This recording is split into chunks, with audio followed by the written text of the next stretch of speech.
Hello, bruv. We've got another book started, because why not? Who can stop us, bruv? This is a great cover. Recording will be stopped and saved when someone calls. Don't call me, please. Why?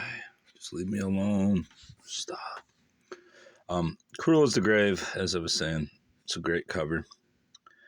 As is the name Eden Southworth. It's Eden Southworth. Probably should look up the author's name. I have before, but I've forgotten. See, someone bought it for 25 cents. Mrs. Emma Den Southworth. Damn, she wrote a lot of books. Hearst and Company publishers a novel. As you can see, 35 chapters up to that point? Basically 35 chapters. I don't know what year this is.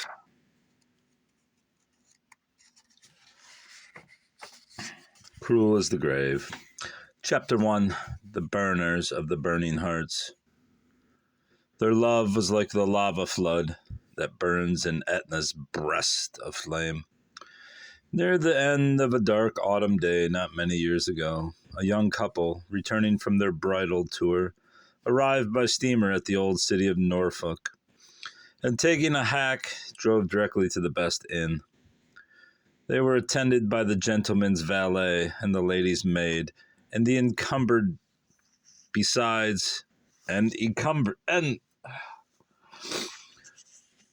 they were attended by the gentleman's valet and the lady's maid, and encumbered besides with a great amount of baggage, so that altogether their appearance was so promising that the landlord of the Anchor came forward in person to receive them and bow them into the best parlor. The gentleman registered himself and his party as Mr. and Mrs. Lyon Berners of Blackhall, Virginia, and 2 servants. We shall need a private parlor and chamber communicating for our own use, and a couple of bedrooms for our servants, said Mr. Berners, as he handed his hat and cane to the bowing waiter. They shall be prepared immediately, answered the polite landlord.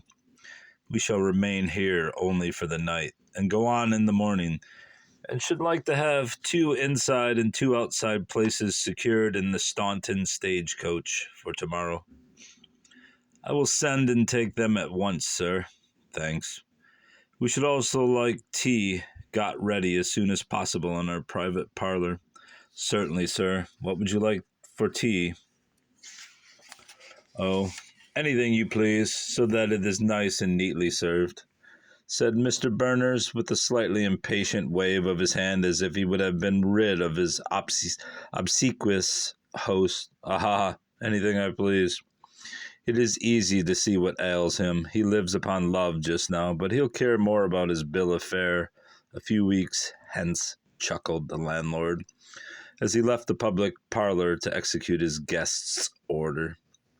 The bridegroom was no sooner left alone with his bride than he seated her in the easiest armchair and began with affectionate zeal to untie her bonnet strings and unclasp her mantle. You make my maid a useless appendage, dear Lion, said the little lady, smiling up in his eyes, because I like to do everything for you myself, sweet Sybil, because I am jealous of every hand that touches your dear person, except my own. He murmured tenderly as he removed her bonnet, and with all his worshipping soul glowing through his eyes, gazed upon her beautiful and beaming face. You love me so much, dear Lion. You love me so much. Yet not too much either, for oh, if you should ever cease to love me, or even if you were ever to love me less, I dare not think what I should do, she muttered, in a long, deep, shuddering tone. Sweet Sybil, he breathed, drawing her in to his bosom and pressing warm kisses on her crimson lips. Sweetest Sybil, it is not possible for the human heart to love more than I do, but I can never love you less. I do believe you, dearest Lion, with all my heart, I do. Yet what, sweet love? She lifted her face from his bosom, and gazing intently in his eyes, said, "Yet, Lion, if you knew the prayer that I never fail to put up day and night, what do you think it is for, dear Lion? I know it is for heaven's blessing to rest upon our wedded lives. Yes, my prayer is for that, always, of course, but that is not what I mean now. That is not the stronger prayer which I offer up from the deeps of my spirit in almost an agony of supplication. And what is that prayer, so awful in its earnestness, dear love? Oh, Lion, it is that you may never lose me less than now, or if you should, that I may never live to know it." She breathed with an intensity of suppressed emotion that drew all the glowing color from her crimson cheeks and lips and left them pale as marble. "Why, you beautiful, mad creature, you are a true daughter of your house, a Berners of the burning heart, Berners of the boiling blood, a Berners of whom it has been said that it is almost as fatal to be loved as to be hated by one of them. Dear Sybil, I never doubt my love. Never be jealous of me. If you would not destroy us both," he earnestly implored. "I do not doubt you, dearest Lion. I am not jealous of you. What cause, indeed, have I to be so? But what, my darling? Ever since I have been in this house, a darkness and coldness and weight has fallen upon my spirits that I cannot shake off, a burden as of some impending calamity. And as there is no calamity that can possibly affect me so much as the lessening of your love, I naturally think most of that," she answered with a heavy sigh. "Dear love, this depression is only reaction, fatigue, the effect of this damp, dull, dreary room. We will change all this," said Lion Berners, cheerfully, as he pulled the bell cord and rang a peal that presently brought the waiter to his presence. "Are our rooms ready?" shortly demanded Mr. Berners. "Just this moment ready, sir," answered the man with a bow. "Gather up these articles, then, and show us to our rooms," said Mr. Berners, pointing to a collection of outer garments and traveling bags that occupied a center table. With another bow, the man loaded himself with the personal effects of the guests and led the way upstairs. Mr. Berners, drawing his wife's arm through his own, followed the waiter to a cheerful little private parlor, where the bright red carpet on the floor, the bright red curtains at the windows, the bright red covers of the chairs and sofas, the glowing coal fire in the grate, and above all, the neatly spread tea table with its snowy damask tablecloth and its service of pure French china, invited the hungry and weary travelers to refreshment and repose. Through a pair of partly drawn sliding doors, a vista was opened to a clean and quiet chamber, furnished to match the parlor,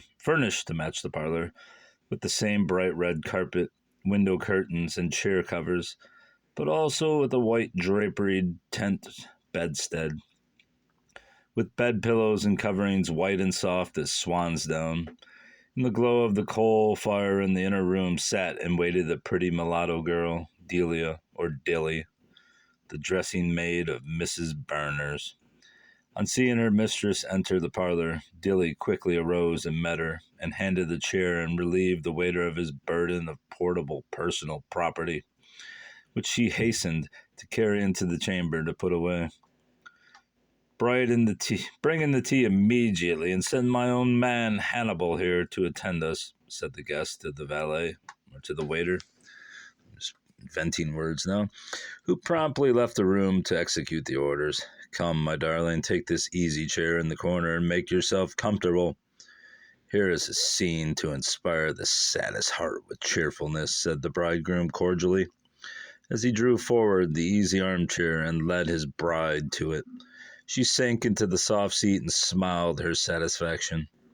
In a few moments, the waiters of the inn entered and arranged a delicious little repast upon the table, and then withdrew, leaving Hannibal, the faithful servant of the bridegroom, to attend his master and mistress at their tea.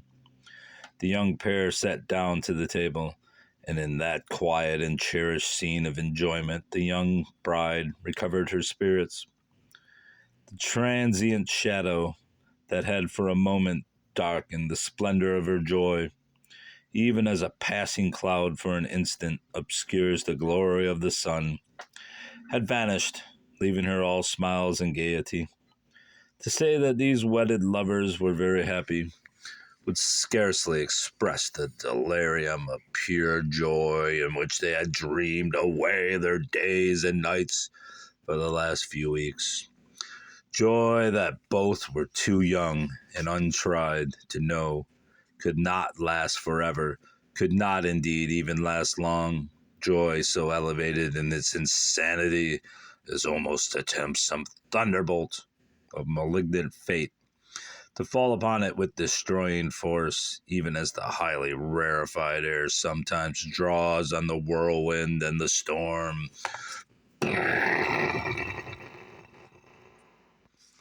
But then the story of their loves was rare and strange, and almost justified the intensity of their mutual devotion. And that story is briefly this. Chapter 2. Tomorrow, next time, whenever the hell I feel like reading it. Goodbye. Goodbye.